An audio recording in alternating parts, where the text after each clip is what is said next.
રાણાવાવ સરકારી હોસ્પિટલમાં ડોક્ટરોનો અભાવ જોવા મળી રહ્યો છે, જેના કારણે સમગ્ર તાલુકામાંથી સારવાર માટે આવતા દર્દીઓને મુશ્કેલી પડી રહી છે. ત્યારે અહીં કાયમી ડોક્ટરની નિમણૂક કરવા માંગ ઉઠી છે.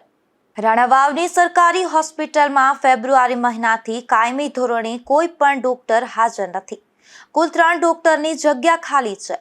અહીં સેવા માટે આજુબાજુના સેન્ટરોમાંથી કામચલાઉ ડોક્ટરો બોલાવવામાં આવે છે. દિવસના હોય તો રાત્રે નથી આવતા અને રાત્રે હોય તો દિવસના નથી મળતા. ત્યારે દર્દીઓ હેરાન થયા છે. અધિકારી સાથે વાત કરતા જાણવા મળ્યું છે કે બીજા જિલ્લાના ડોક્ટરની નિમણૂક કરવામાં આવી છે, પણ તેઓ હાજર થયા નથી. માટે પાછી માંગણી કરવામાં આવશે અને જલ્દી ખાલી જગ્યા ભરી દેવામાં આવશે. જે ડોક્ટરોની નિમણૂક જ્યાં પણ થાય અને કોઈ પણ પ્રકારના કારણ વગર હાજર ના થાય એવા ડોક્ટર સામે પગલાં ભરવા જોઈએ તેવી માંગ લોકોએ કરી છે. રાજુ કારાવદ્રા, ગુજરાત ન્યૂઝ, રાણાવાવ.